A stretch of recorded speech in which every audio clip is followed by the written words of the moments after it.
গরমকালে যদি 1 গ্লাস ছাতুর শরবত সকালেই খাওয়া যায়, সারা দিন শরীর তরতাজা থাকে।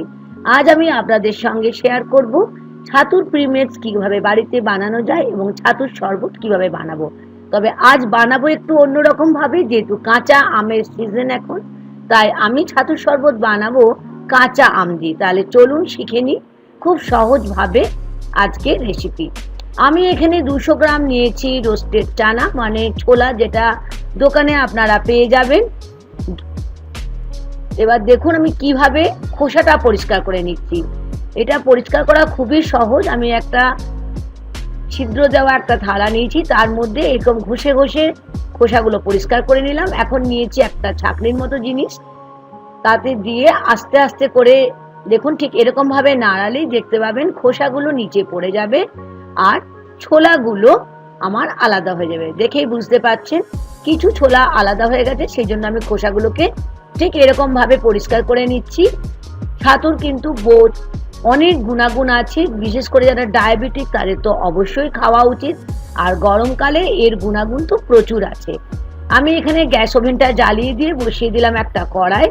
কড়াইটা বেশ ভালো করে গরম হয়ে যাওয়ার পরে আমি এখানে 2 থেকে 3টে শুকনো লঙ্কা একদম লো ফ্লেমে আমি এটাকে রোস্ট করে নিলাম। নিয়ে নিলাম 1/4 চামচ গোলমরিচ, তার সাথে নিলাম 1/4 চামচ গোটা জিরে।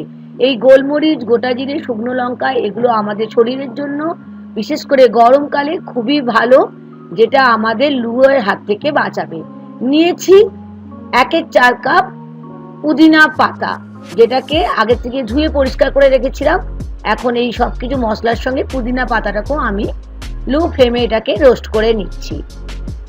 দেখেই বুঝতে পারছেন কালারটা চেঞ্জ হয়ে গেছে এবং খুব সুন্দর একটা গন্ধ উঠবে।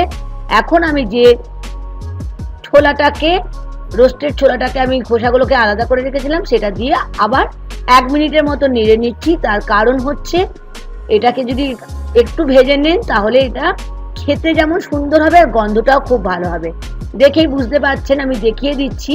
পুদিনা পাতাটা হাত দিয়ে ঘষলাম, মানে গুঁড়ো হয়ে যাচ্ছে, এটা সম্পূর্ণভাবেই রোস্ট হয়ে গেছে। আমি এখন একটা পাত্রের মধ্যে এটা ঢেলে একদম ঠান্ডা করে নিতে হবে। আর এই চানা মানে এই ছোলা ভাজাটা আপনারা যে কোনো দোকানে গেলে পেয়ে যাবেন। দেখিয়ে দিচ্ছি, দেখুন একদম দেখেছেন সুন্দরভাবে গুঁড়ো হয়ে যাচ্ছে। আমি শুকনো লঙ্কাটাকেও একটু ভেঙে দেখিয়ে দিলাম। তার মানে আমাদের এখন প্রিমিক্স করবার জন্য আমরা রেডি হয়ে গেছি। নিয়ে নিলাম একটা মিক্সি জার, এর মধ্যে ঢেলে নিলাম শুকনো চানা যেটা রোস্ট করে দিয়েছিলাম, তার সঙ্গে শুকনো লঙ্কা, পুদিনা পাতা, জিরে আর গোলমরিচ। এখন এটার একটা ফাইন পাউডার আমি বানিয়ে নিলাম।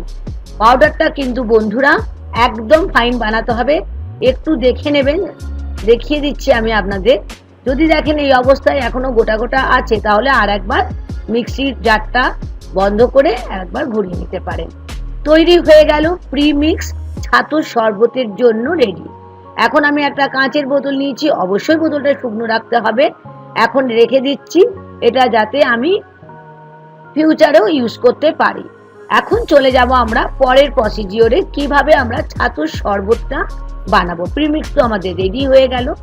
যেহেতু কাঁচা আমের সময় আমি নিয়েছি এখানে 150 থেকে 200 গ্রামের একটা তোতাপুরি আম, যেটা ধুয়ে পরিষ্কার করে রেখেছিলাম খোসা ছাড়িয়ে। এখন আমটাকে আমি চৌকো চৌকো করে কেটে নিচ্ছি। আপনারা এই ছাতুর শরবত কাঁচা আম ব্যবহার না করেও করতে পারেন, তবে কাঁচা আম ব্যবহার করলে গরমে যে লু যেটা আমাদের লাগার সম্ভাবনা থাকে সেটা থাকবে না। আমটাকে দেখুন এরকম ভাবে কেটে মিক্সির জারে নিয়ে নিলাম 2 টুকরো আদা, তার সঙ্গে নিয়ে নিলাম একটু ফ্রেশ পুদিনা, নিয়ে নিলাম খানিকটা ফ্রেশ ধনেপাতা, যেগুলো আগের থেকে আমি ধুয়ে রেখেছিলাম। নিলাম 2-3টে কাঁচা লঙ্কা, অবশ্যই ঝালটা নিজেদের পছন্দ মতো নেবেন। কাঁচা লঙ্কাও কিন্তু আমাদের শরীরের জন্য খুবই উপকারী। নিয়ে নিলাম 1/2 চামচের মতো গোটা জিরে, তার সাথে নিয়ে নিলাম অল্প জলটা দিলাম যাতে খুব ভালো করে আমাদের পেস্টটা রেডি হয়ে যায়। দেখে নিন ঠিক এরকম একটা স্মুথ পেস্ট আমাদের তৈরি করে নিতে হবে। কাঁচা আম তো এখন বাড়িতেও আছে, আপনাদের যাদের বাগান আছে কিংবা দোকানেও পেয়ে যাবেন। নিয়ে নিচ্ছি একটা মাটির জায়গা। এখন যে পেস্টটা বানিয়েছিলাম কাঁচা আমের ধনেপাতা পুদিনা পাতা দিয়ে, সেই পেস্টটা নিয়ে নিলাম স্বাদ অনুযায়ী লবণ, তার সাথে নিচ্ছি কালো লবণ মানে ব্ল্যাক সল্ট, আর নিচ্ছি যেটা প্রিমিক্স বানিয়েছিলাম ড্রাই চানা দিয়ে ছাতুর, যেটা প্রিমিক্স বানিয়েছিলাম বড় চামচে 2 থেকে আড়াই চামচ, মাত্র 2 থেকে আড়াই চামচ ব্যবহার করলেই আপনারা 2 গ্লাস ছাতুর শরবত একদম 1 থেকে 2 মিনিটের মধ্যেই রেডি হয়ে যাবে। নিচ্ছি ঠান্ডা জল বড় কাপের 2 কাপ, যেটা ওজনে মানে মাপে হচ্ছে 250 থেকে 300 ml। এখন খুব ভালো করে এটাকে আমি মিশিয়ে নিচ্ছি। একটু সময় নিয়ে করলে দেখবেন খেতেও ভালো লাগবে, আর টেস্ট কিন্তু দোকানের থেকে কোনো অংশেই কম হবে না। ছাতুর শরবত শরীরের জন্য গরমকালে ভীষণই ভালো, শুধু গরমকালে কেন, যে কোনো সময় এটা খুবই ভালো।